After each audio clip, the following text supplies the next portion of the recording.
Alleluia, Alleluia, Alleluia, Alleluia.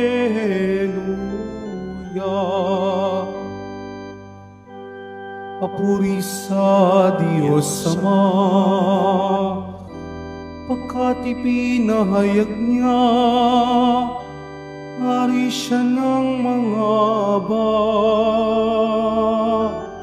Alleluia, Alleluia, Alleluia, Alleluia.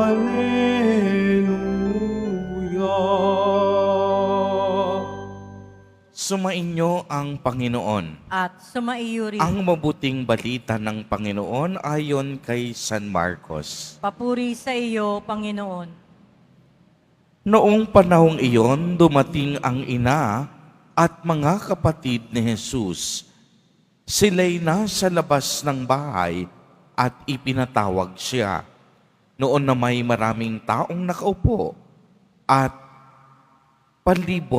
sa palibot ni Jesus, at may nagsabi sa kanya, "Nariyan po sa labas ang inyong ina at mga kapatid. Ipinatatawag kayo. Sino ang aking ina at mga kapatid?" Ani ni Jesus. Tumingin siya sa mga nakaupo sa palibot niya at nagwika, "Ito ang aking ina at mga kapatid, sapagkat ang sinumang tumatalima sa kalooban ng Diyos ay siya kong ina at mga kapatid." Ang mabuting balita ng Panginoon. Pinupuri ka namin, Panginoong Hesukristo. Magsiupo muna tayong lahat. Magandang umaga po sa inyong lahat, mga kapatid kay Kristo. Sa lahat po ng ating mga taga-subaybay, sa iba't ibang online platforms, at sa lahat ng ating mga kadiboto, sa iba't ibang panig ng Pilipinas, at maging sa buong mundo, kung saan tayo ay naaabot ngayon ng ating live streaming. Mapayapang umaga din po sa inyong lahat. Purihin at dakilain natin ang ating Panginoon, ang mahal na poong Jesus Nazareno. Mga kapatid kay Kristo at mga kadeboto, malugod po namin kayong tinatanggap sa Basilica Minor at Pambansang Dambana ni Jesus Nazareno. Para sa ating mga Pilipino, napakahalaga po ng salitang pamilya.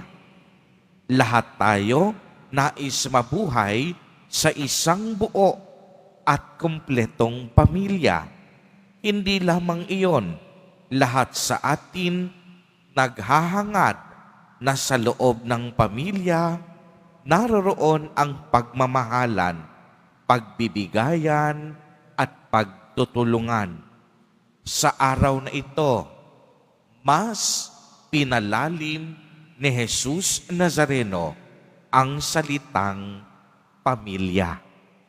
Maliwanag nating narinig ang mga salitang binanggit ni Jesus Nazareno, sapagkat ang sinumang tumatalima sa kalooban ng Diyos ay siya kong ina at mga kapatid. Alam po ninyo, sa pamamagitan ng ating binyag, tayo'y naging anak ng Diyos. At kung tayo'y anak ng Diyos, nangangahulugan na ang bugtong na anak niya na si Jesus Nazareno ay ating kapatid, sapagkat siya ay ang anak ng Diyos Ama. Hindi lamang iyon, nung tayo'y binyagan, tayo ay nakibahagi sa kaniyang pagiging hari, pari, at propeta.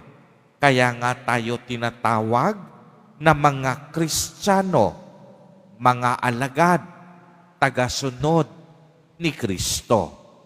Si Kristo, ang mahal na Poong Jesus Nazareno, ay ang ating kuya, kapatid, hari at tagapagligtas. Subalit hindi po natatapos ang ating pagiging Kristiyano sa salita lamang. Uulitin ko po, hindi natatapos ang ating pagiging Kristiyano sa salita lamang. Nararapat din tayong maging tunay na Kristiyano sa kilos at gawa, sa paraan ng ating pamumuhay at kung paano natin isinasabuhay ang kalooban ng Diyos. Ito po ang pagiging tunay na Kristiyano. Ito ang pagiging tunay na alagad at deboto ni Jesus Nazareno. Dapat masalamin sa ating buhay sa pamamagitan ng ating pagkilos, paggawa, pamumuhay, ang mga aral at kalooban ng Panginoon. Ang pagiging tunay na kapatid ni Jesus, hindi basta-basta nakasalalay sa pakikinig lamang ng salita ng Diyos. Subalit maliwanag ang pinaliwanag ni Jesus. Ang sinumang tumatalima o sumusunod sa kalooban ng Diyos, ito ang tunay na kapatid ni Jesus at tunay na anak ng Diyos Ama. Mga kapatid, huwag po nating kakalimutan ang pagsasabuhay, nangangahulugang nakikita sa ating kilos at paggawa ang tunay na diwa ng Ebanghelyo. Mahalagang nakaugat po tayo sa pag-asa ni Kristo, sa pananampalatayang hindi agad-agad natitinag, at sa pagmamahal na marunong magmalasakit at mag-alay ng buhay para sa kapwa. Amen. Purihin at dakilain natin ang ating Panginoon, ang mahal na Poong Jesus Nazareno.